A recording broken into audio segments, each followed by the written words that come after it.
Hello, welcome back to LJTMTG. Today we've got a deck challenge for you. Should be a fun one. I'm going to start by explaining the rules and then we'll get into everything. So this is the monocolored deck challenge. What we're going to do is Trent and Jer are currently thinking about two colors that they're going to ban. And once they've done that, we're going to join into a chat. They're each going to let me know which colors they banned. I'll reveal that to the other person, and then Trent and Jer are each going to get to build a deck with the three colors remaining in their pool. So for example, if Trent bans black and white, that means Jer gets to build a deck out of green, red, and blue. But it has to be a monocolored deck. For us, monocolored is not the commander rules, so hybrid mana is fine. We did specify that colorless is a type of is a color, so no Thought-Knot Seers, no Kozilek's commands, that kind of thing. But yeah, I think it'll be interesting to see how the strategy shakes out. In my opinion, the two strongest monocolors are probably black and red, just because the card quality is the highest in those colors. But it'll be interesting to see what Jer and Trent's thoughts are and how it all shakes out. Immediately off the top of my head, the two best decks, I think, are mono green and mono white, I think. They're just like two very established archetypes already. Mono white in particular in this format is good because white has a lot of color-specific hate cards that are very strong. And Hoof is just like a very, very powerful linear game plan. What I want to do is build mono black combo, including a couple combos, probably Leyline Helm, probably Professor Onyx / Sedgemoor Witch and Chain of Smog and Hoarding Broodlord, and maybe some other reanimation type things. That sounds really fun to me and pretty powerful. If Trenton bans black, I think I might build Druids. I haven't built that deck in a while, and that deck works pretty darn well as mono green, and we've got some more Druids and more support cards for that. I think it's unlikely his bans are black and green. I think almost guaranteed to ban blue, and probably banning green would be my guess. He's going to ban blue-green from me, and so I'll have Mardu to choose from. And I'm not going to play mono red because I think that's kind of boring and not my style. Very easy to hate out. And I'm not going to play mono white. Kind of similar feeling, with much harder to hate out, but so I'm probably gonna play whichever of the bug colors that Trent doesn't ban. Black is my first choice, green is my second choice, blue is my third choice. If I get blue, I don't know if I'll play like High Tidy, or I might just play mono blue control. We'll see. This should be fun. Let's see what the results of the bans are and then get into a deck build.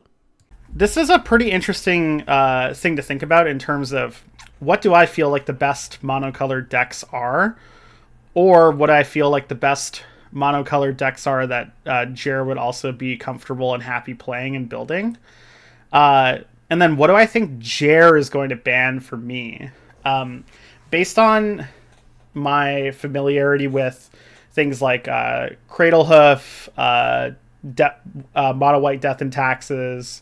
My guess is that Jer is going to ban green and white for me. I think that's pretty obvious. I've also played quite a lot of Mono Red. I don't think he's going to ban Mono Red, though, because Mono Red is quite beatable. Which leads me to sort of wonder if I should be banning green-white, because I think they are sort of like the easiest decks to just like create in general. That being said, I kind of do like subverting expectations. Like, for example, I don't think Jer's going to ban blue. I think it might be 0% from my perspective, because mono blue is a lot harder to construct. Like you can go artifacts, but and mono black is also good, but difficult to build and not something that I'm familiar with. So my guess is that Jared's going to leave me with blue black and then one of the 3 Naya colors. So what if I banned blue black? Which would subvert expectations, because I think Jer probably is on the same page as me, thinking that like Naya are sort of the easiest colors to build. So what if I ban blue black and then I end up playing black or blue? Okay, that could be interesting. Yeah, I think I'm gonna do that. I'm gonna leave Jer with what I think he believes are the 3 best colors, just to see like what he does. And then I might end up choosing blue or black, depending on what Jer ends up giving me. All right, welcome back. I have exciting news, reports on what the bans are. So I'll start with you, Jer. So for you, Trent banned blue-black. So you can build a monocolor deck that is either green, white, or red. And then Trent, Jer banned blue-white. So you can build a deck that's either black, green, or red. Champion's very angry about these choices, by the way. So am I. What an upset. He banned the 2 most fun colors. Did I? Okay, cool. You left me like mono red, mono white, or mono. Yeah, obviously, but anyhow. Okay, cool. I thought it'd be funny to subvert expectations, you know? I feel like that is expectation. It's interesting. I was saying in the intro, I think black, red are the 2 best colors, and only one of you touched one of them. So I'm going to be interested to see how the deck builds go. Okay, I'll let you guys get into the deck build. Okay, so interesting. I thought Jer was going to ban green-white for me, but he ended up banning blue-white. So that means I have access to green, black, and red. Now, where do I want to go from here? I think green, black, and red have quite a lot of options I could delve into. If I'm playing black, I could do something like black control with Necro Dominance and the like. Or I could play something like mono black aggro, Sarcomancies, etc. If I'm playing green, I can play classic Craterhoof Behemoth. I could also play mono green aggro, Strangleroot Geist, Old Growth Troll, etc. And then with red, I think you can play mono red, medium red, big red. There's a deck that it's definitely not good anymore. But there's a red deck called the Slow Burn, which is what's that card called? Let's see here. Flame Break? Is it Flame Break? Yeah, it's this type of card, like every type of this card, where you deal damage to the opponent, but also to like all of their creatures. I don't think this deck is really that good, but I do think it's sweet. So, I think I am probably interested in playing mono green aggro with considerations to the 45 minutes that we get. I don't have enough confidence in my knowledge of like sort of what the good mono black cards would be to feel like I can fill out that roster in any meaningful way. But with if I'm gonna go green, I don't think I want to go Craterhoof Behemoth, because that's something that Jer would anticipate happening. So I love the idea to showcase off things like Strangleroot Geist, Old Growth Troll, etc. So I'm considering that pretty heavily. I also do like the idea of playing a deck like Big Red, just because Big Red's really fun. I love mana crypting out dragons. But it's been a while since I've played any sort of like mono green aggro type deck, so I think that's where I'm going to start. All right, welcome back into the deck build. For the deck building challenge, Trent banned blue and black, ruined my mono black combo plan, which I'm kind of frustrated about. but we get to fall back on an old standby, mono green druids. It's probably similar to the deck he expects I would play if I'm in green, but is slightly different. Yeah, if we knew we were going to play green, we would have banned black and red, just because that has the best access to mass removal that I think is playable in this format. I think you're unlikely to play white and play a bunch of wraths. He has access to black, red, and green.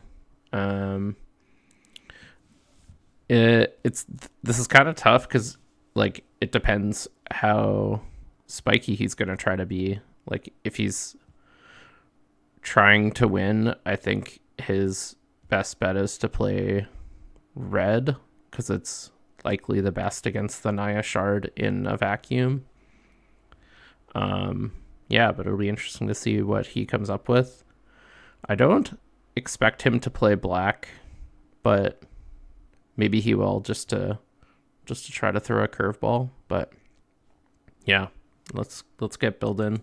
I'm gonna make sure I don't forget Gaia's Cradle, which is obviously gonna be very good. Nykthos will also be good because I'll have a lot of green pips. I mean, maybe counterintuitively because it taps for colorless initially, and now I'm just gonna go through like the elves that I want to add. So let's go with Elvish Mystic. Let's start collecting druids and see where we get to from there. So let's go with Elvish Mystic, Llanowar Elves, Spinehorn Elves, Birds of Paradise, Noble Hierarch, Ignoble Hierarch. Am I forgetting an elf? Maybe. Does it matter? It might. Scryfall, Advanced, Green, most of these colors, Type Line, Druid, sort by mana value. All right, I'm just going to start adding cards as I think about them. Strangleroot Geist is obviously getting in. Dungrove Elder? Is this card even playable anymore? I don't know. I guess we're going to find out. So the big difference between Hoof and this deck is you're more on like a Glimpse of Nature, eventually win with Greater Hoof plan than like a Turbo Hoof. Basically, you're playing Glimpse of Nature, you're playing the other like cards like Beast Whisperer. Is Llanowar Tribe any good? Is this this is for sure a Tarmogoyf deck, right? Yeah. Like Beast Whisperer could be good, although it's a little less aggressive than I like. Let's get Rancor in here, as well as Audacity. So they're both playing green, which was not what I was expecting this challenge to come down to. Jer's doing it especially bravely, I think, because he's playing green into the face of playing against like the Jund Shard, like black or red, were like 66% chance to be playing against one of the super heavy removal colors. Trent, I can understand it a little bit more, I guess. He at least banned black. But yeah, in this this was not how I anticipated this challenge going. Llanowar Tribe is a druid I'm in. If it's like a warrior or something, I'm out. Perfect. Okay. Probably not. Oh, Tender Wild Guide is a card I've been pretty impressed with. This is kind of breaking my brain. Oh yeah, Guildleaf Archdruid. That's another big one we need.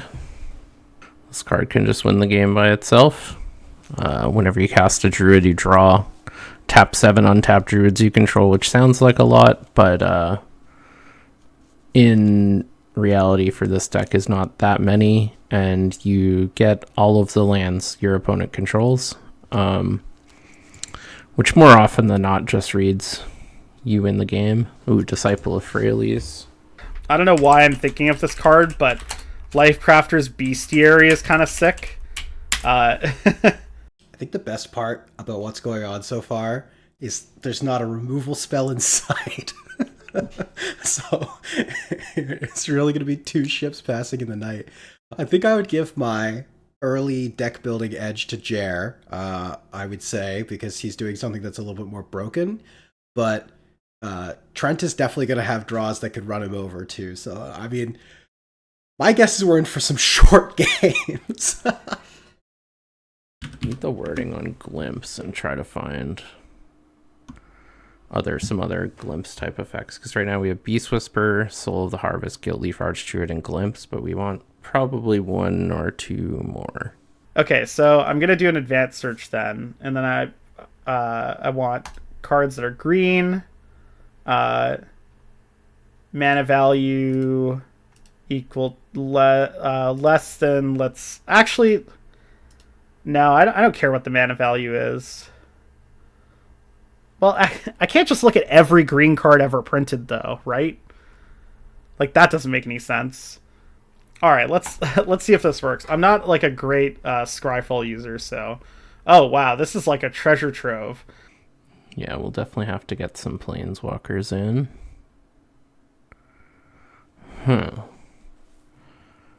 The Great Henge, you say?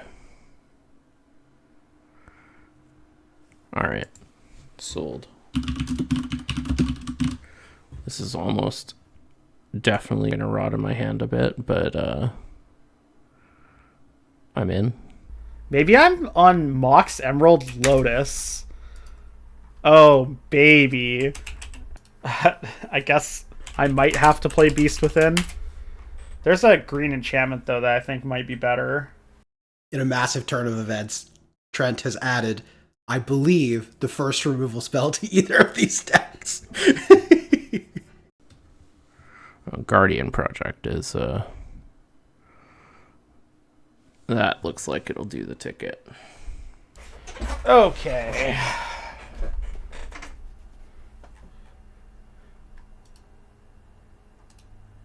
I have a lot of cards. It's time to start cutting. Oh yeah, we guess we should put Hoof in this deck. This is really related to gameplay, but I did get distracted watching the deck build because my tiny kitten came into the room. Yeah, like I think we're pretty much there. Okay, maybe Sylvan Scavenging is fake. Oh, I hate Library. Yes, I get to cut Library. Get it out of here. All right, we're here with the deck tech for our deck building challenge. I have built mono green druids. It's a classic deck that I have played over the years. But you're sort of leaning into a few druid specific synergies. Notably, Guildleaf Archdruid is one of the sort of premier cards in this deck. It says whenever you play a druid spell, you may draw a card, and you may tap 7 untapped druids you control and gain control of all lands target player controls. Now, you may look at that second ability and think 7 druids, whatever, you're only playing it for the first ability. And you'd be mostly correct. However, when this deck goes off, it plays many effects. Like the first ability, we're playing Glimpse of Nature, we're playing Beast Whisperer, we're playing Primordial Sage, Regal Force, Soul of the Harvest. So you end up with a lot of cards, and you end up with a lot of druids in play in many occasions, and I've activated this ability more than you would guess. Whatever you guess, I'll take the over, and it's probably true. Another cool druids card is Seaton Croson Protector. It lets you tap a druid you control to add green to your mana pool, so it's nice. It gives your druids sort of a pseudo haste ability. That's another effect we're doubling and sometimes quadruple upping on even. We also have Lightning Greaves. Never seen that art before. It looks kind of cool. The Greaves. We also have 1,000 Year Elixir, which once again lets your creatures activate their abilities at pseudo haste, and then we have the age-old concordant crossroads. All creatures have haste.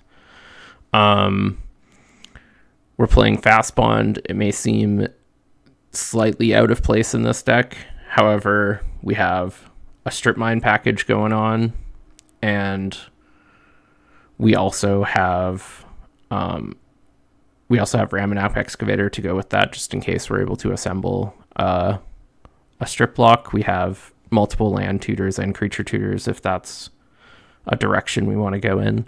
But Fast Bond's just also super valuable on combo turns because you often end up drawing a lot of cards, and most often there's either two ways. You either brick on creatures, which means you stop drawing cards, or you brick on mana, and this makes bricking on mana much more difficult.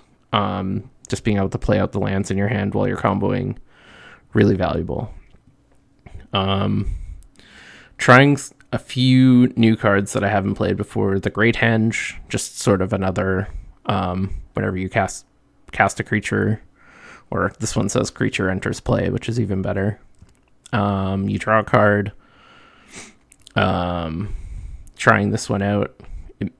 Decent chance it may get stranded in hand. There's not too many creatures that are reducing the casting cost on this by a lot, but if we get it into play, it's certainly going to be very good. Few new sweet druids we get to play. Fanatic of Ronus is a great one. The buyback on it is really relevant. Disciple of Frailes is exactly what this deck wants to do. And it's really nice to have access to a relevant MDFC. Otherwise, just playing a boatload of druids, some sort of key glue pieces like Korean Ranger and Wirewood Symbiote, and trying to cast many small green creatures. I hope you enjoy the games, and I'm excited to see what Trent brought to this challenge. All right, so after how challenging it was to cut all the cards I needed to, this is what I finally came to. I'm basically playing a mono green aggro deck. It's a little less well tuned than you would normally find, so I'm playing a couple of weird ones. Like, I don't know if you'd necessarily play Beast Whisperer in this type of deck normally, or the 5-mana Nissas, because they're a little expensive, but I'm playing them here, and I don't think they're necessarily that bad either. The goal of this archetype is to get a very powerful 3-drop into play on turn 2, ideally. So we're playing all of the mana elves that we can that produce green, and then we're playing a lot of 3-drops that provide value either upon entering, like Cemetery Prowler, Briarbridge Shacker, or we're just playing 3-drops that are really solid for their power and toughness, so Bloated Contaminators, maybe not Groundbreaker, but this one's just for fun. But Old Growth Trolls, etc., or creatures that provide longer term value like Ornery Tumblewag. And then I fill out the rest of that curve with 2-drops that have the ability to go bigger, or 1-drops that are mana sinks. The deck will end up having draws that where you have quite a lot of mana, so it is important to have a couple of mana sinks. That's why I'm playing things like Ronus. Sharp-Eyed Rookie and Sentinel of the Nameless City are great for that reason as well. And then Ulvenwald Oddity is kind of a cool top-end card. Since you're playing a Mana Elf deck with Cradle, there are times where you'll actually be able to transform this. As for my Instants and Sorceries suite, I'm mostly playing Instants and Sorceries that are removal adjacent. One of the big problems with mono green is your removal suite is just not that excellent. Like, your best removal spells are Archdruid's Charm and Legolas's Quick Reflexes. But you can play a bunch of modal double-faced card fight spells in Calny Ambush, Stomp Stomp, and Bridgeworks Battle. And then I'm running a Beast Within, just a catch-all that the 3/3 beast is relevant, but it's not too relevant. Most of the creatures that I'm playing outclass this by quite a lot. Uh, and then I'm playing a couple of defensive slanted spells like Blossoming Defense and Heroic Intervention. I don't really know what Jer is going to be on, so these might come in handy if Jer decides to play, say, like a white control deck, or if Jer decides to play like a medium or bigger red with like some pyroclasms. My points for this deck are Emerald and Lotus. So classic. Hell yeah. And then I'm playing a bunch of enchantments as well. Just things to get through, like Rancor, something that is Beast Within adjacent, and Song of the Dryads. I'm really excited to see Sylvan Anthem if I get to draw it. This card seems really cool. Very undercosted, like 2 mana for an Anthem that also like fixes your draws, sort of, is pretty powerful. And then I think this is one of the best Court of Garenbrig decks too, which is really sweet. Court, when it initially came out, you were pretty happy to play it, but I think as the format evolved, it became less optimal because the Court of Garenbrig decks quite often aren't, or the decks where you'd want Court of Garenbrig quite often are not green decks. Yeah, and then for my lands, I'm just playing a bunch of forests and sort of any land that taps for green that also gives me a different distinct advantage. Things like Okina are probably wrong. Like, they're probably better as a forest, but, you know, I gotta have my fun. All right, hello, welcome back. The deck building is finished. How'd it go? How'd you find it? So easy. I definitely completed it right on time. Yeah, definitely didn't have 145 cards, not including lands, in your deck at one point. I think I would have been faster if I wasn't having so much fun looking at all the bad cards I was adding.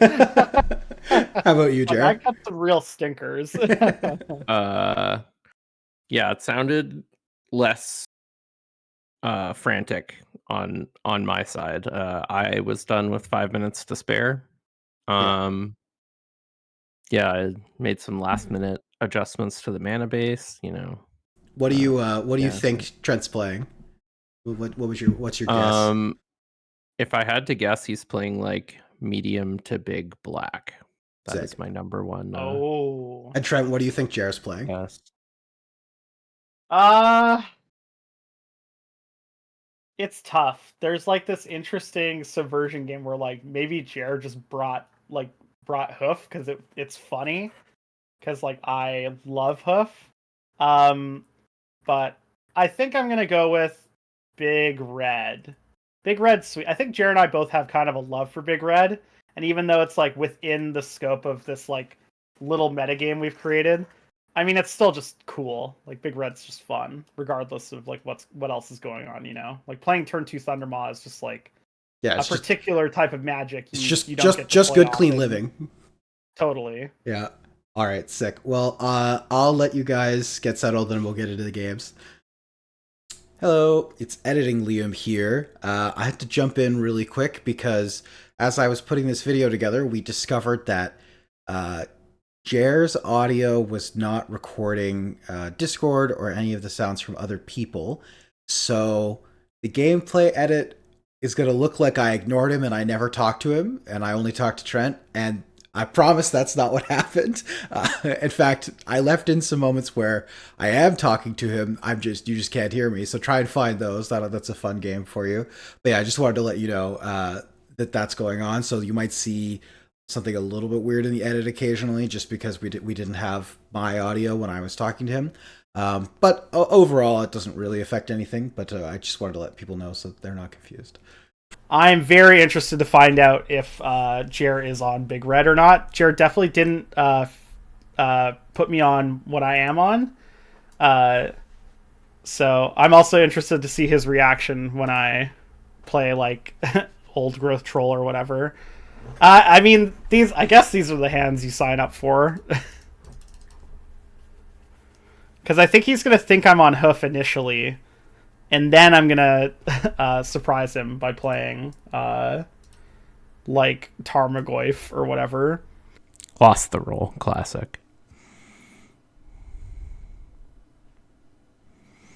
Gotta mull this, which is sad, because this hand is gas otherwise. If, like, basically any two of these spells were lands, this hand is great. Hui.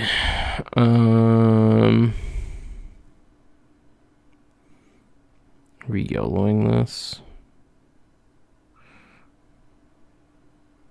This deck does not mulligan especially well. Alright. We're in it. It's possible we just draw no lands and lose immediately. Alright. There's no way Trent's also playing hoof. Is Trent also playing druids? That would be really funny. I don't know how good Groundbreaker is, but it's sweet, so we're just gonna play it. I think this is like the last spell you cast, is kind of what I was thinking. All right. So, didn't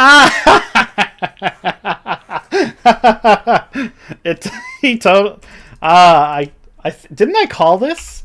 Like, I thought he was on big red.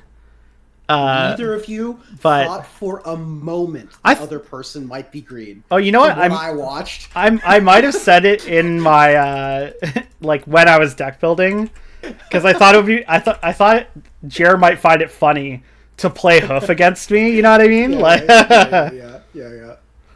I was watching the deck build, and it was just like, oh god. Well, I didn't have the second land, so this is interesting. Oh, and he also kept a one-lander. Very bold, considering we both have access to red cards. Okay. That was a good one.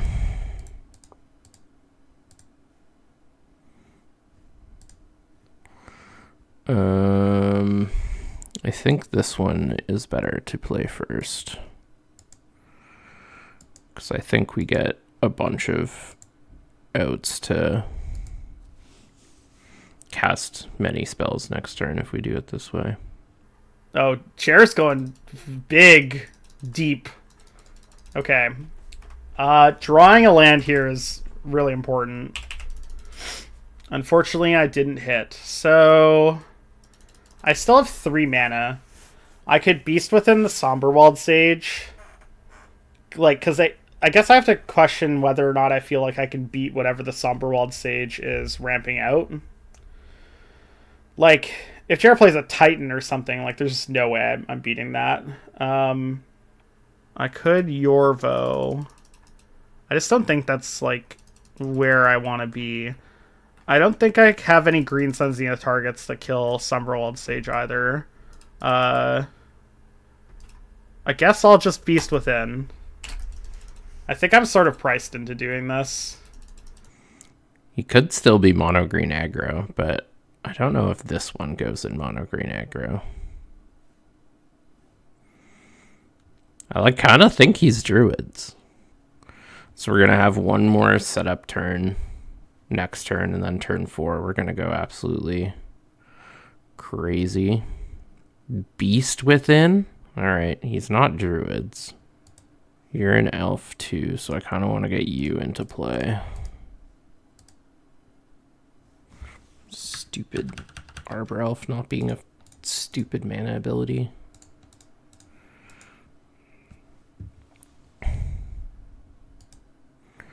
Alright, that's probably the one removal spell in his deck. I'm pretty happy with, like, how many removable spells I have in this matchup here. Like, I think it makes it quite a lot more interesting because I can actually stymie Jer's mana development. Because it looks like he's going quite a lot bigger than I am. So being able to actually get rid of his creatures is pretty intriguing. really missing that third land, or the second land. I'm not playing like Korean Ranger or anything either, so I can't even like Green Suns into Korean Ranger for next turn. Let's see. So I could play clamp my Hierarch, and then play a land and play Yorvo. That doesn't seem that good. I think I just have to play Yorvo here and start getting Ferocious Mana off of Fnatic. The unfortunate thing about being bigger in this matchup, or sorry, being smaller rather, is Natural Order is really good. And Craterhoof Behemoth specifically is also quite excellent. And Jer can have draws that like stymie my creatures enough where I'm not able to push the damage through. Oh, Jer went Elves? Alright, he is on mono green aggro, which makes more sense. I don't think is especially good into Druids.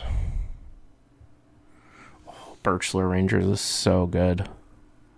We want to cast Birchlore. And we want to cast this Dingus. And then we want to untap this.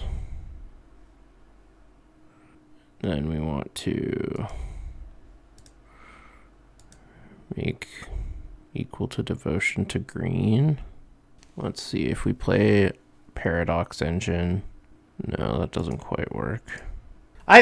This is so sick. I can't believe we're both playing green. That's hilarious. Drawing a tap land is pretty funny. Okay, so I have 6 mana now. What can I Green Suns for? Okay, what can I find? Beast Whisperer, Beast Bond Outcaster, Old Growth Troll, Ornery Tumblewag, Questing Beast. I don't know if any of this is better than just playing Hex Drinker and leveling it up. Ursine Monstrosity. Yeah, no. I think I'm just on Mosswort Bridge, Hex Drinker, level it up, probably play Skull Clamp.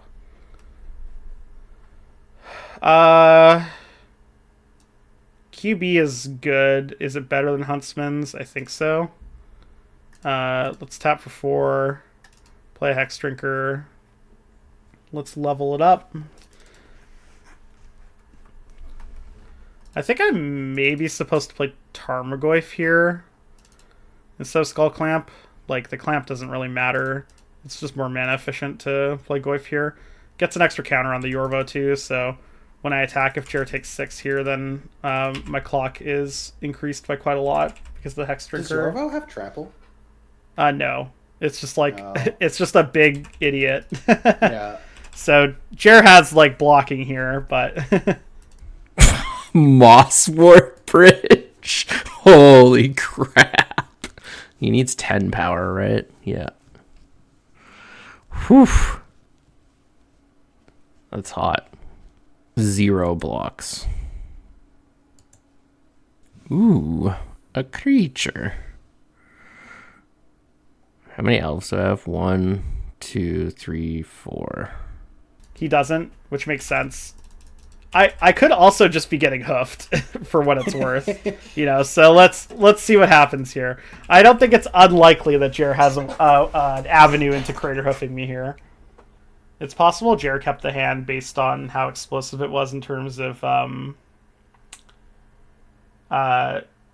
his mana and how many creatures he adds to the board. If Jer put me on mono black, then he would be more incentivized to keep hands that do what this is doing, like going wide. Because if I'm playing mono black, the only Wrath effect I'm most likely playing is Damnation. Like, I may be playing another one, like Toxic Deluge or whatever, but I'm probably not going deeper than that. Putting a 1/1 counter on the Wild Guide after floating 6 mana is pretty interesting. I don't really know what's going on here. I don't know if I F6'd, but I'm just going to F6. My fate is in Jer's hands now.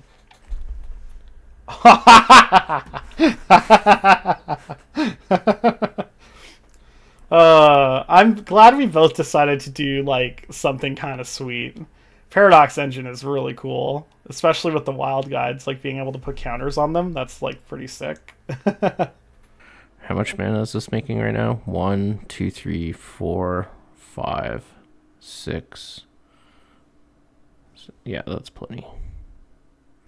Jer, just like YOLO slamming playing mono green druids when you had black and red as your other two colors was so funny to me. Like he talked about it. He was like, it could happen. But I was like, this man has no fear. This is one I totally forgot about. This card's broken. Yeah, that one's probably good in your deck too. Oh, it's for sure good in my deck. It would cost 2 right now. Yes. It would literally be free. Yeah. So I want to draw the card second. Oh dear. So he gets to stack the triggers so that he draws the elf guaranteed. Yeah. But what elf does he get? I don't know. He's not allowed to get the one that kills you. He could get like black... Fierce Empath. Fierce Empath kills me, right? If it's in his deck, yeah. Yeah. Because you can go empath for Empath for hoof, yeah. I think Guiltleaf Archdruid's pretty good. How many druids do I have? 1, 2, 3, 4, 5, 6, 7. Yep, that'll do. He could also, if he doesn't have empath, he could get Eladamri Corvictol. Oh my god.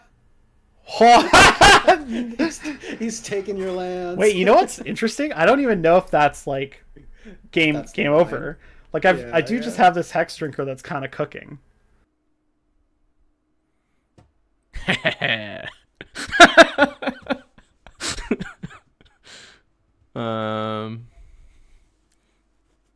Wait, is he dead?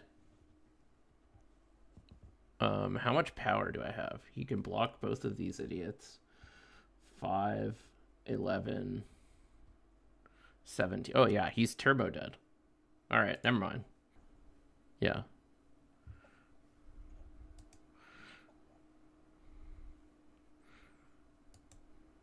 We'll just mana burn for 18.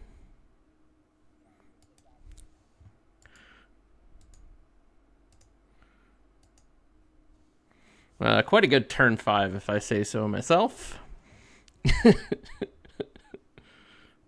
Oh, he can just attack me for like almost lethal here, right?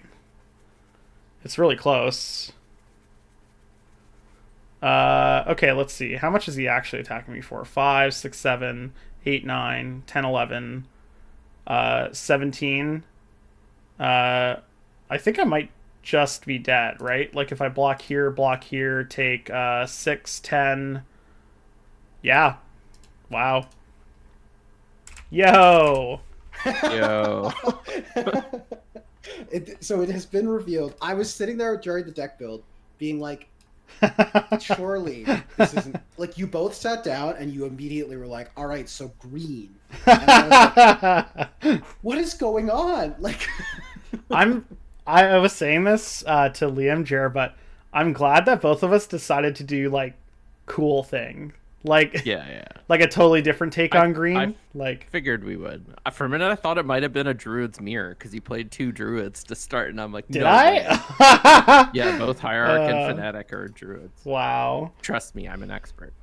No, I instantly was like, I want to be playing. And as you can see, I am going ham. Oh, dude, when you played Paradox Engine, I was like, wow. Like, and also you played the Greyhenge, and it's not in my deck, and I was like, oh no. Like that's a huge miss for me it's too. Much like, better in your deck than it is in mine.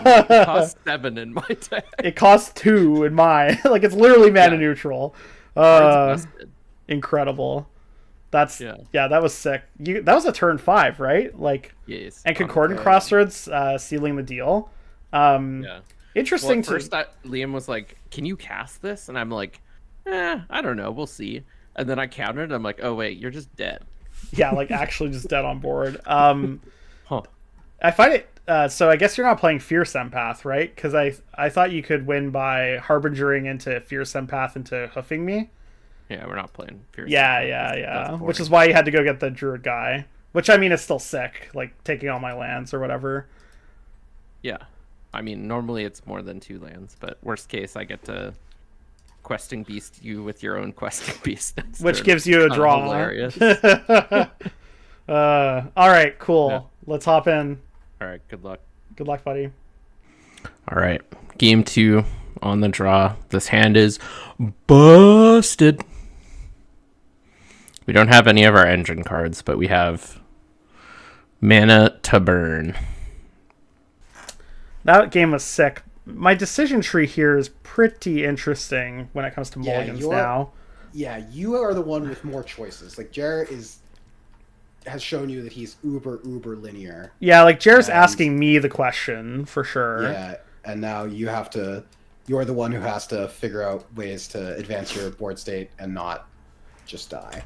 Like, I'm really happy with a hand like this because that's 2 like potential removal spells. When you started putting removal spells in your deck, I was like, oh, okay, thank God, because otherwise this might have been a bloodbath. Like, yeah, yeah. Without removal spells, it's definitely a different equation for sure. If we are able to get to Delirium with Keen-Eyed Curator, that's going to be pretty good. Getting punished for our Ignoble Hierarch not being an elf 2 ways. Never lucky. Interestingly here, Legolas's quick reflexes does not work with questing beast. So I can Legolas's Noble Hierarch, kill Jer's Ignoble, and then play my own Findhorn Elves. But then I need to draw land to questing beast. I kind of want to keep this Cowling Ambush as a removal spell. Outland Liberator is pretty underwhelming here. I could also just play Liberator plus Findhorn Elves, and then next turn plan to Questing Beast or to Ambush plus Quick Reflexes, something that Jer plays. I think that's what I'm going to do. I don't really have to worry that much about Jer's 3-drop, I don't think, whatever that is. Because he's playing... But because I know he's playing like these small druids, I'm pretty confident that Reflexes plus Ambush will be able to like board wipe him next turn if I feel like I need to do that. And if I don't feel like I need to do that, I can just play Questing Beast. And then alternatively, if I draw another land, I can play Questing Beast, Legolas's Reflexes my Outland Liberator, and then attack and Lightning Bolt whatever creature Jer plays. So like I have a lot of options here. Actually just worse than Boreal Druid in this deck. Not a druid and not an elf. Lands are not exactly what we wanted.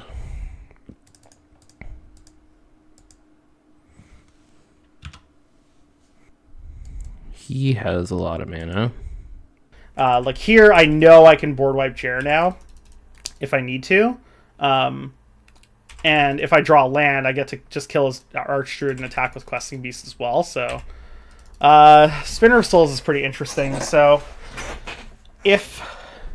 I think I am in the I think I'm in the like place where I kind of do want to be playing Spinner plus Reflexing here, because that adds board pressure, and then the Cowling Ambush is still going to be relevant later. Like I'll be able to kill anything with Questing Beast.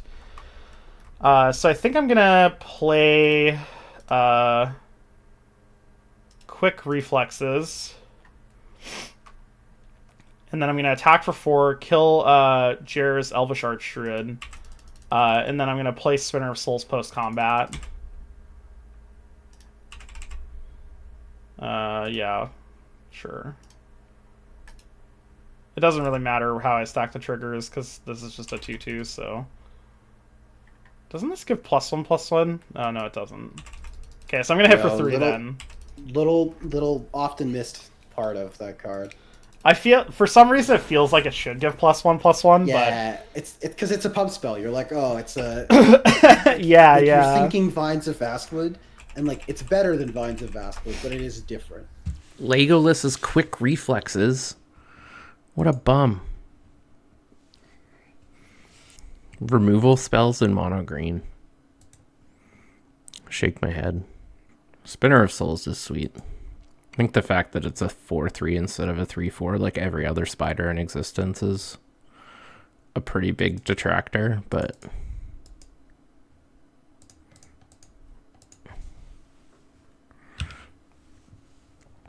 all right, so we're gonna be able to get 3 types pretty quickly here. We just need to draw a sorcery. If we draw Sylvan Scrying, we're in the money. Really solid blocker.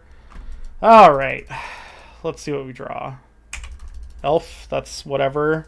So I can't really County Ambush here for free. So I think I'm just going to play Questing Beast and Smash. Leaving the Outland Liberator back, I suppose. Whenever another non-token creature you control dies, you may reveal cards from the top of your library until you reveal a creature card. I could also kill Priest of Titania to keep Jer off of mana and then attack with Spinner of Souls. And Jer is probably likely to trade. I guess I have to think like whether or not I need to evaluate this Priest of Titania highly because it's making 2 mana. And if I play my Land of War Elves, it'll make 3. Jer is going quite a lot bigger than me, but I really like pressing the advantage. Just trying to think of how hard I get punished if I don't do this. I guess if I County Ambush the Priest, I get to play Land of War Elves, and then next turn if I draw land, I can play Questing Beast and crack the Nurturing Peatland. But if I County Ambush and Jared just plays like a 5-drop that is like impactful, then I'm kind of in an awkward position anyways. I think I'm... Oh, man. 3 mana, or 2 mana is so much. Like 2, 7 mana. I'm just going to kill this thing. I can't reason myself out of this one. I think I'm going to attack with... I'm going to attack with both the Spinner and the Outland Liberator, actually. Because if Jer blocks the Outland Liberator, I'm pretty happy. Like, it's not really doing anything on this board. So I'll just get, like, a different creature. Yeah. Yes. Okay, Ulvenwald Oddity, that's pretty good.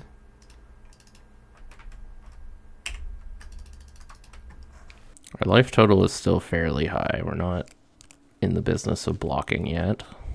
Ironically, I've played this archetype a lot as well. And one of my friends who's a legacy Storm player wanted to borrow a deck for Highlander. And I said, what do you want to play? He said, give me a Degenerate Lotus deck, expecting I would give him some Storm deck. And I gave him Mono Green Stompy with Lotus, and he won the event. And ever since then, that's pretty much the deck I've built for him whenever he wanted to play.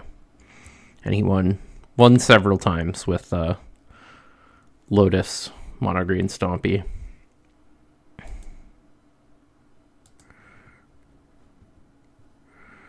Alright. So let's see what we're working with here. Regal Force. We can cast that next turn, so we'll put it on top. And then we can eat 3 things. I doubt it matters, but I'll start eating some now. Just in case, you know. Then we just need to eat a land and a sorcery artifact, enchantment, planeswalker, or kindred. Hedgemaze, keep it on top. Play Noble Hierarch is pretty interesting. Okay, he ate the quick reflexes, ate the Outland Liberator.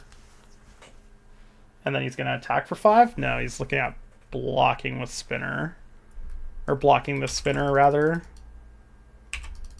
Hex Drinker is good. Well, he can't block the Spinner. I don't know why he didn't attack then. Oh, he knows I have Ulvenwald Oddity, so if he leaves the Keen Eye Curator back, then he gets to block the Spinner, because I'm not just attacking with this. Am I happy just to trade my spinner for a Keen-Eyed Curator? Like, probably. So, let's play Oddity here because he doesn't know about Questing Beast. And they're functionally the same here.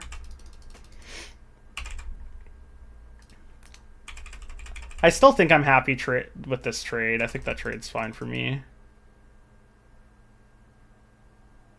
Oh, is Jer blocking or not blocking? I think he kind of has to block here, right? Because the Oddity, if I flip this next turn, I guess it depends on the context of his hand. I could also be dead here, like just to a natural order. Want to not eat my land if possible, just because we have Ramanap, but it's not that big of a deal if we have to. Should be able to cast Regal Force next turn and draw 4, which is going to be pretty good. Then we can hopefully by then figure out how to make our Keen-Eyed Curator a 7/7 and snacks it. Can we take 8? I think so. Actually, can we? If we take 8, go to 4, Curator threatens to block and eat, or Regal Force threatens to block and eat both, but we have 2 blockers. Yeah, it's fine. Live on the edge.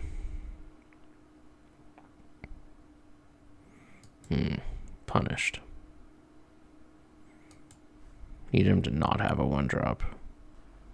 That means we're dead, I think. Barring drawing something ridiculous off the Regal Force.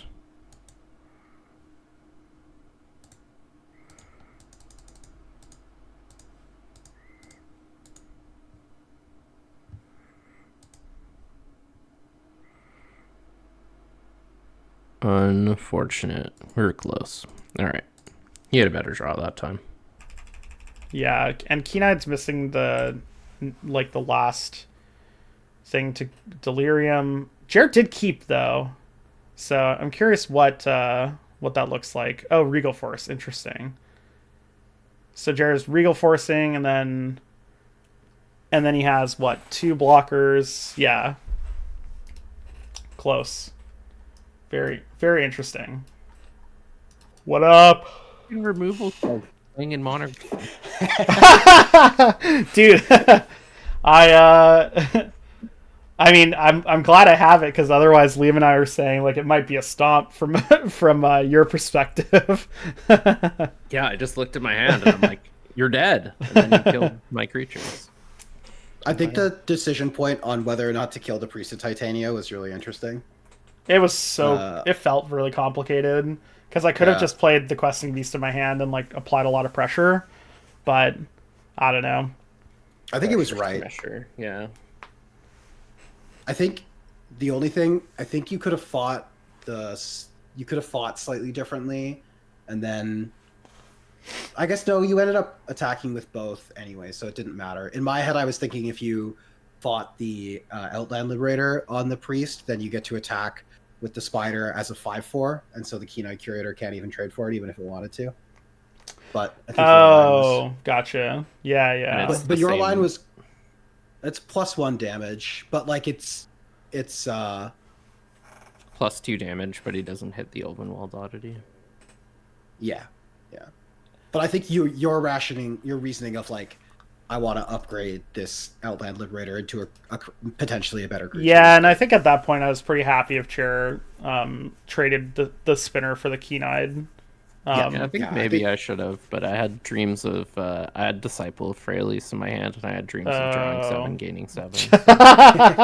Was there ever an argument on that last turn there for playing the Disciple instead of the Regal Force? You draw the same number of cards, or -1 card, right? But you gain 3 life, no matter what, and you're +1 mana. You have an extra blocker. Maybe. Well, no, I have the same number of blockers because I'm down Keen-Eyed Curator. But can't you leave one of the elves untapped? I guess, but then it's the same number of blockers, right? I have 2 blockers. Dude, Regal Yeah. Force is sick regardless, so, you know. Yeah, You had yeah. your pick of the litter for sicko spells. Like if I cast Disciple, I have Disciple and an Elf, whereas if I cast Regal Force, I have Keen-Eyed Curator and Regal Force. Don't you have the Keen-Eyed Curator either way? Or do you have to sack a thing? I have to sack it. Yeah, Sorry, my mistake. I'm not familiar with triple green Six drops. cards. Yeah. Program. All right, good luck. You too. All right, we're on the play. Yes, I shall keep. This hand is not unreal, but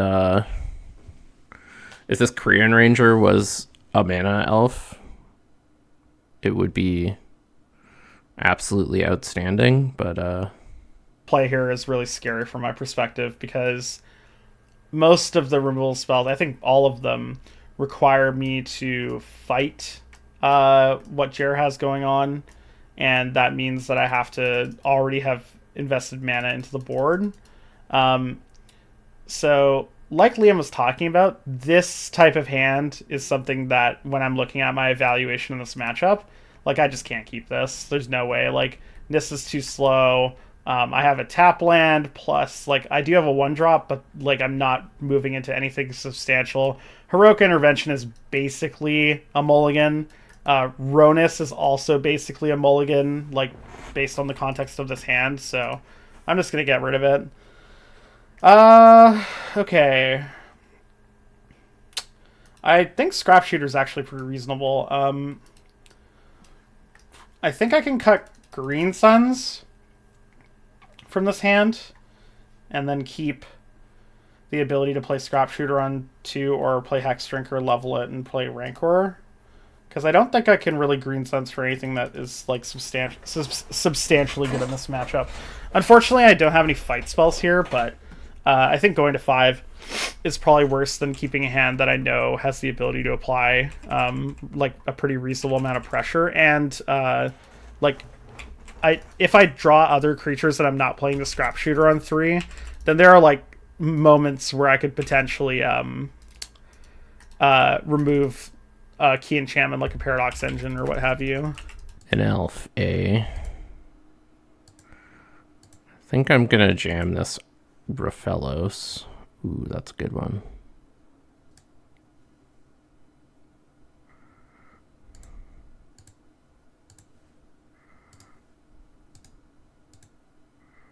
Who's the beatdown? It's Trent, but for this turn, I get to be as a treat, you know? Who knows? The 1 damage might matter. Like, there's just no reason to play the Scrap Shooter. Like, it's a 4/4, but I don't think that matters as much. Ooh, Raphellos, that's really good. Jared's gonna have a lot of mana next turn. I really want to draw, like, some sort of removal spell here, but I don't really have... I guess I could draw Beast Within or Song of the Dryad. A little worse. I mean... I think I'm kind of just priced into playing my Prowler here. It's possible I was supposed to mulligan to 5, but I don't know if I can really do that. Like, then Jer's regular creature draws could beat me, so... We're hoping he doesn't have a good way to kill this Raphellos. Yeah, that's fine. I assume it's irrelevant. It's a 3/4. Yeah, don't care.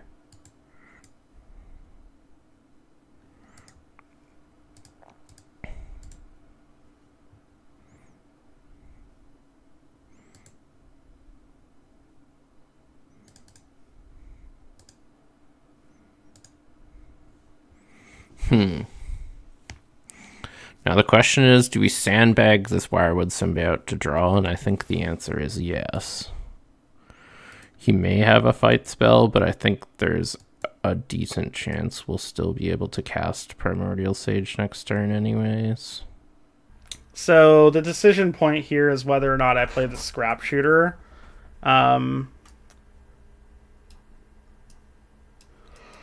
Or if I Rancor my Cemetery Prowler and play Hex Drinker and maybe a tapped Turn Timber Symbiosis. I think I just want to start applying more pressure, so I'm going to play the Scrap Shooter, which means I'm going to play untapped Symbiosis so that I don't take infinite damage. Oh, I need to add Yavimaya to this deck, too. Yeah. If Jer wants to double block, I'm pretty happy with that. So let's play this, take 3, go to combat. Jer could have effects before combat because he can bounce a land and untap for Fellows to get 1 mana, but I guess let's get rid of Jer's Strip Mine. So yeah, I think I just have to develop this Scrap Shooter. I don't think I can really afford to sandbag it or anything. Yeah, you're definitely on the hope. I am on the hope and pray that Jer's just got mana in hand or whatever. Huzzah. Alright. Now we get to do the thing. Yeah, we want to land first.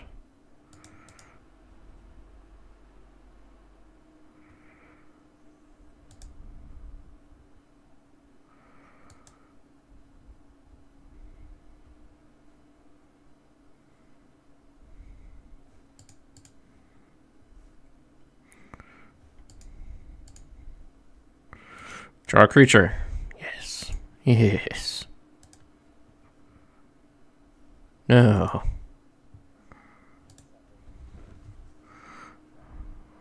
Untap. Return an elf.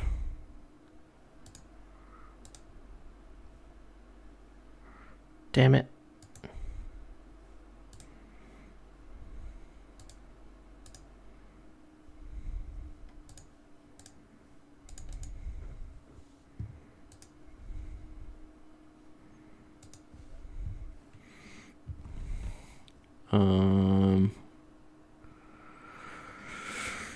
This is tough. I think we just take the Visionary.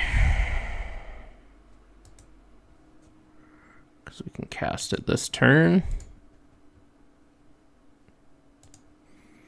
There's only 33 lands in my deck. Alright, well, the odds of him dying next turn are like virtually 100. Actually, that's not true. We have very few ways to draw cards, but mana will not be the bottleneck. I'm willing to put that on the record.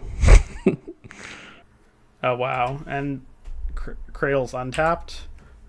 Sylvan Anthem's not a bad draw. It's like not the worst.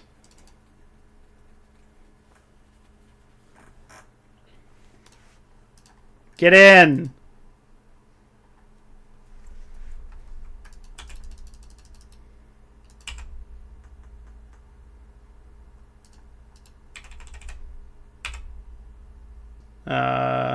Oh, you have to exile a card. I was gonna say I don't know if I'm gonna exile a card, but the fact that I have to, I guess I'm going to. So basically, if Jer spins his wheels, I can maybe win this game with Hex Drinker. I do get to scry one here, which is kind of nice.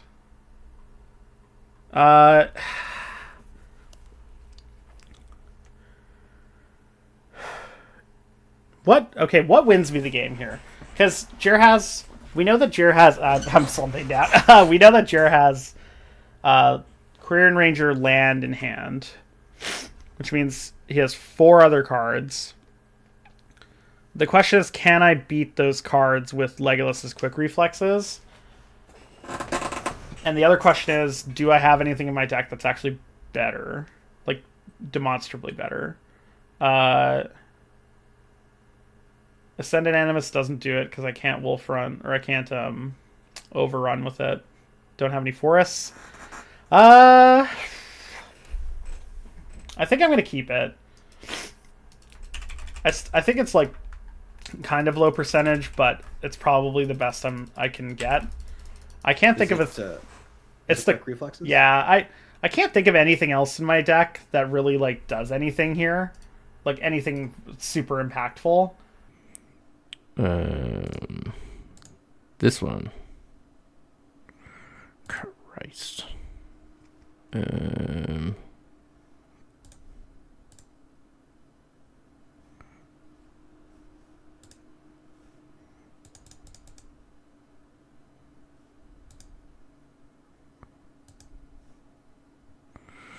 All right.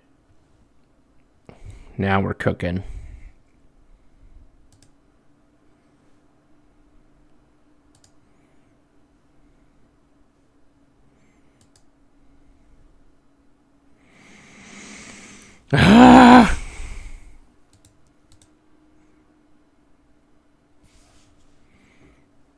Did he scry to the top?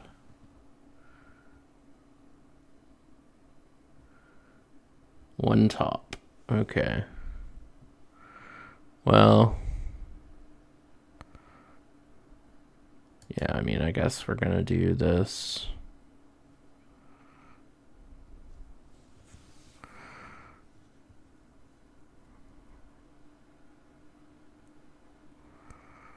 I think hitting the anthem is the best choice. The other option is Rancor, and then he doesn't have Trample. Yeah, alright. Sylvan Anthem it is. Yep. Mana burn for 5. Oh, wait, 5. Haha! Adapt 3! 4/6, baby! Relevant. That thing blocks. Keen-eyed. So, I think... okay, so if I draw Cradle off of a Waterlogged Grove, then I can pay 8 for Hexdrinker, attack Jer, and then win next turn if Jer doesn't have it. So I think that's what I have to do. I think I just have to hope I'm drawing Cradle here. If I draw Cradle, I can potentially win. Okay. Which is actually maybe why I should have scried Quick Reflexes to the bottom, because my plan is Hexdrinker now. Or at least it should be. I'm in a pretty awkward position here where I can't really attack anymore because of the Incubation Druid. But I don't really want to tap out because I actually am getting to the point where Jer might just be able to attack me for lethal, kind of regardless of what else he plays. But I mean, I'm not winning the game if I'm not leveling up Hexdrinker here, so... I mean, I need a lot of things to go right for me, like Jer has nothing in hand, draws nothing off of 3 draw steps, and then also doesn't have any attacks that make any sense. I get to untap and level up Hexdrinker and attack Jer twice. That's the only way I'm winning, I guess, so... I'm going to say it's a pretty tall order, but... I am going to return Visionary here. Oh boy. Okay. Let's play a Hedge Maze. I haven't actually counted his mana, but it's somewhere in the 60s, I think. Yep, that sounds about right to me. Leyline of Abundance. Does this kill him? Maybe. That's probably good enough, right? How much are each of these making? 8? Are you all elves? 1, 2, 3, 4, 5, 6, 7? I gotta imagine this is good enough.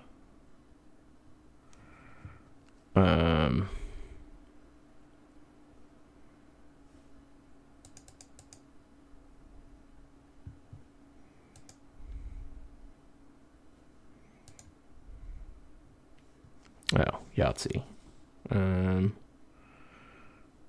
You...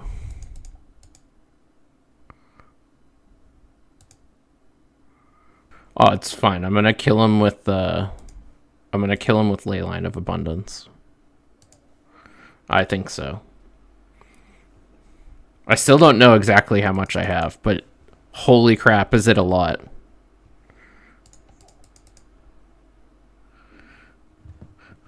Wait. Oh, and he has 1,000-year elixirs, just infinite mana. Oh, that card's cool. I've never even seen Leyline of Abundance before. Wow. 30 mana. Oh no. It could be anything now. It could be Finale. It could be I don't know. Let's see. Was Liam right? Is it almost exactly 60? It's 1 mana. It is 60. It's exactly 60 because he has 3 mana from 2 forests and a Paradise Druid, and then 3 from an Incubation Druid, right? Wow. Liam is actually goated. Just putting 1/1 counters on all his guys, sure. Is that divisible by 8? No, we need to get to 56. Oh, perfect. I could even do it again if I wanted to. I could tap this Paradise Druid to crop rotation for Nykthos. Sure, why not? Instead of talking about it, let's just do it.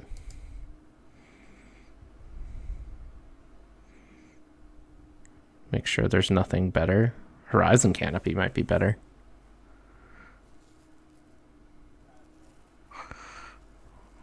Alright, fine. Yeah, I'm committed. You're right. I have outs. I guess I'm not actually dead on this attack, which is pretty interesting. Trent, I have outs. Uh-huh. Yeah, I actually think I could have killed him here. I definitely could have. I could have just not tapped these 2 creatures and killed him. I have an important question. Yeah. My question was whether Berserk was in your deck. No. But because that was the out, right? Yeah, that could be spicy. Like Rancor, Berserk, and then level Hex Drinker to level. Oh no, you would have needed a land. Well, that's why you Rancor Berserk. Oh no. Well, yeah, no, you Rancor Berserk and it gives you enough because the power is 6 when you do it. Oh no, I'd be 1 short. Wow. Yeah. Well, let's make him have it. By it, you mean the willingness to block? He could misclick. Yeah. Oh yeah, the fact that this Peatland isn't even activatable is unfortunate. Oh, it's fortunate for me.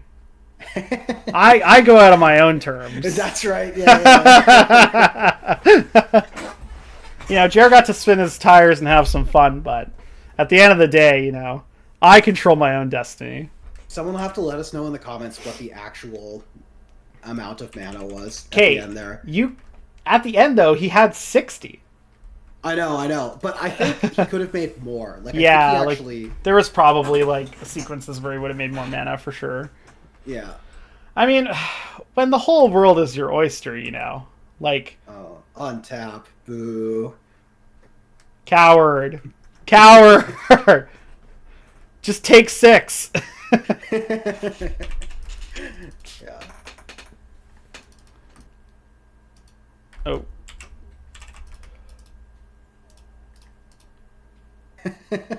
Rancor up the Dryad Arbor. Have you ever seen a... Is when do you go out on your own terms? That's the other question. Have you ever seen a Dryad Arbor do more work? Oh yeah, this 3/1 is holding down the fort.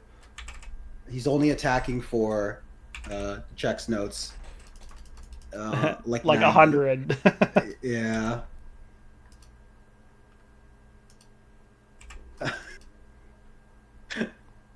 You gonna let the damage go through? Okay, so I think he's expecting me to use Peatland. So you're gonna subvert? Oh hell yeah! I'm gonna draw a card. Hell yeah! Get him on the way out. Oh, he's drawn a card. 92.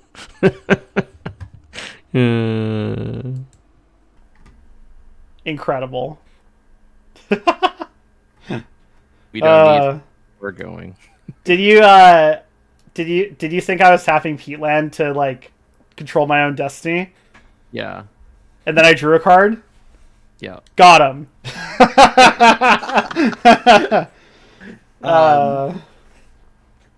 That's like a moment of like. Also, Sorry. look back on this VOD.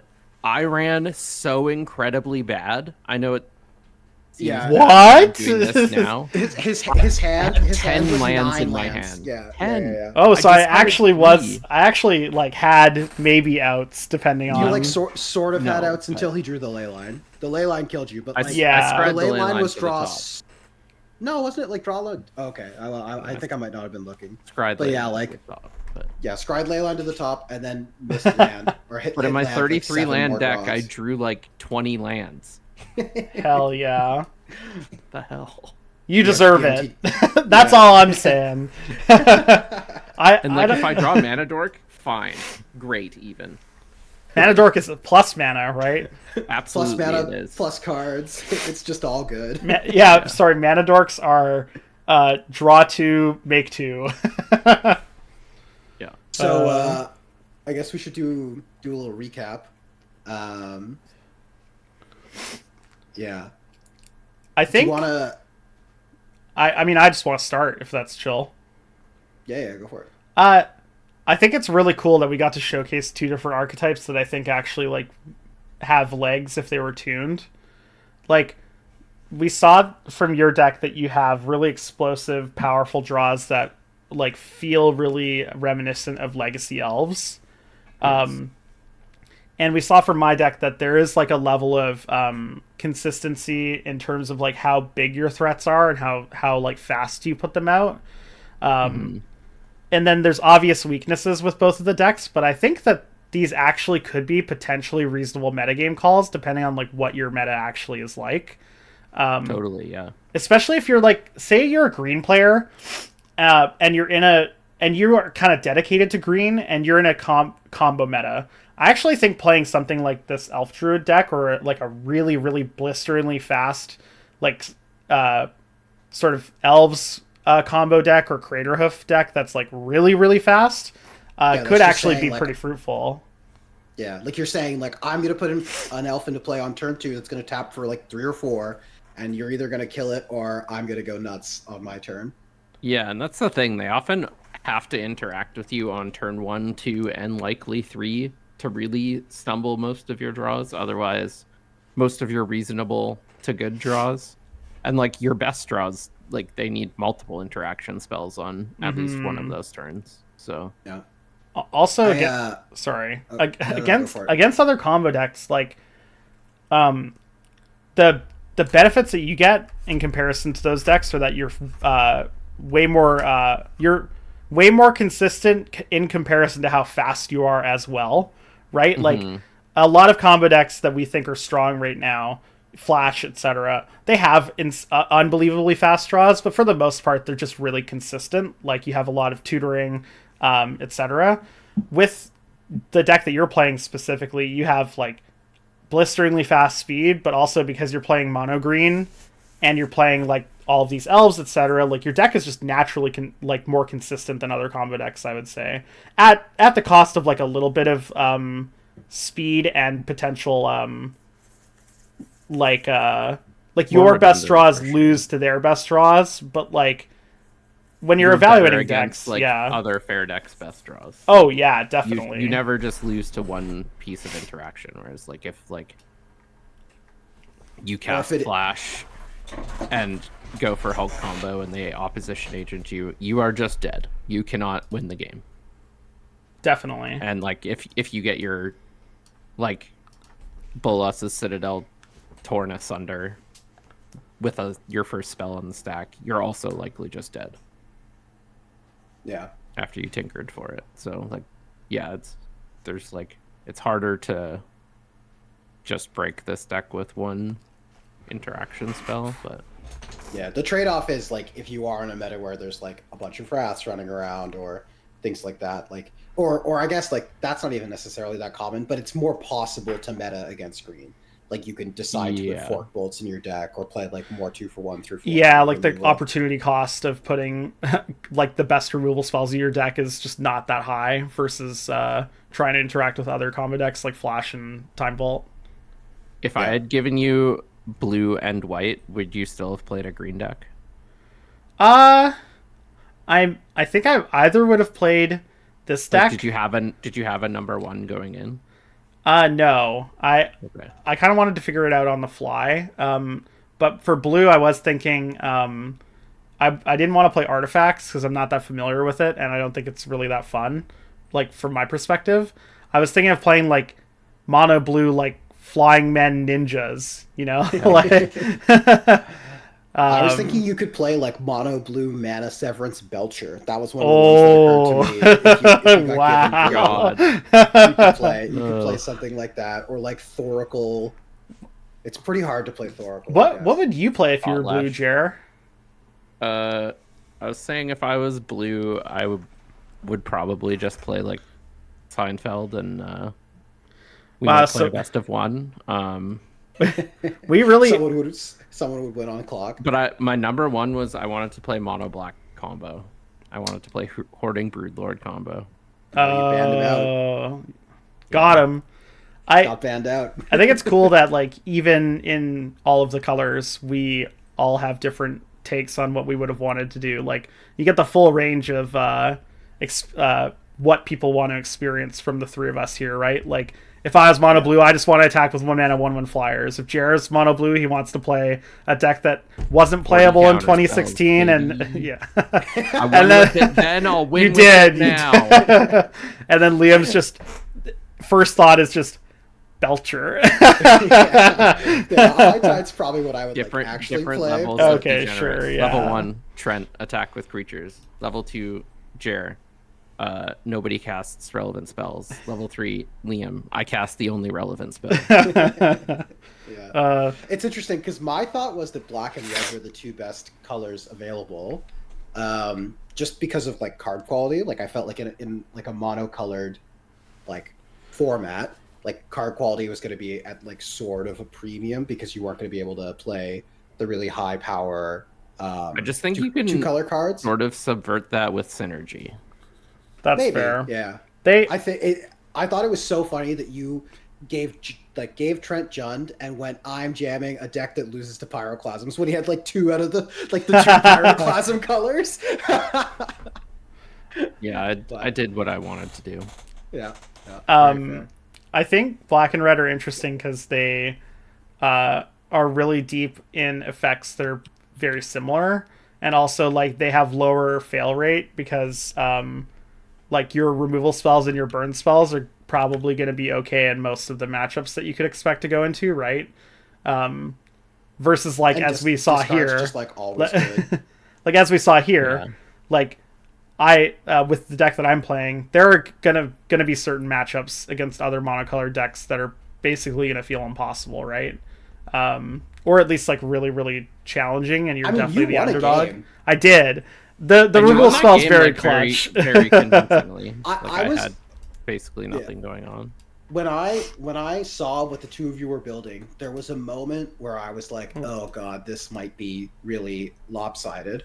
And then you started putting like the fight spells in your deck. The one Jer that never came up, and man, it would have been sick if it did, was Citizen Tactics. I don't know if you remember that one. Oh, from Theros. Familiar, yeah. All your creatures get to tap to fight something.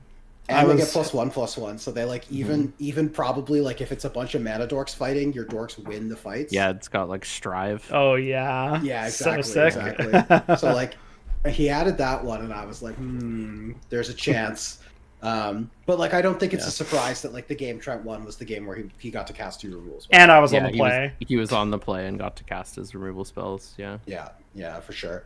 And then I was saying to Jer too that like you never drew any points out of your deck either, which is probably the other way. You're on Lotus Mox, right? Oh yeah, of course. Yeah. I thought about playing Mana Crypt at some point, but like the Lotus is just too enticing.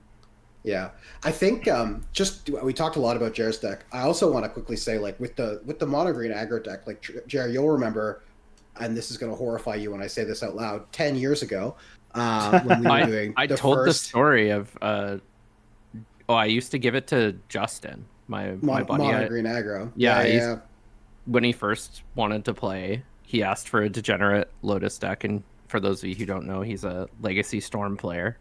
Yeah. And he asked for a degenerate Lotus deck, and I built him mono green aggro as like a. Yeah. You should be more specific. We also and we he did won a the whole tournament. series. Yeah. Wow. We did a whole series too on the original podcast we did where we built all 5 monocolored aggro decks, and like mono green aggro when we did that was the second best one, and I think it was how we sort of felt like if you were building like, so I think I just thought that was kind of interesting too, like if you're someone who likes playing aggro and you're like maybe either looking to get in on more of like a budget, like mono green aggro is definitely like really good for that too. It's a very reasonable budget deck because like the sort of premium cards aren't expensive. Like Cradle is expensive, but you don't really need Cradle in that deck. No, like it's good, but it's not even like perfect. Yeah, it's necessary for the deck I played. It is not necessary for the deck. Yeah, for sure. Yeah. Okay, cool. Well, thanks so much. Did you guys enjoy the challenge? Yeah, I really liked this. I thought it was a lot of fun. Even though I got stomped, I love the direction that both of us took. I think that was like really cool. And I did steal a game where like I won pretty convincingly. So I think it's a pretty good, cool showcase of both archetypes. And I will say, like, to close out on mono green aggro, it's gotten just a bunch of random tools over the last like couple years, right? Like when I was looking, I'm looking at Court of Garenbrig, Yorvo, Steel. I guess those were like kind of around before, but even like Ornery Tumblewag, etc. Like these are just cards that are solid. The Spinner of Souls, like, seems really good. Ursine Monstrosity. I'll ship you the list here because I know that you're a mono green enjoyer as well. A Strangleroot Geist enjoyer. Awesome. All right. Well, thanks for the hangs, everyone, and thanks for watching the deck challenge.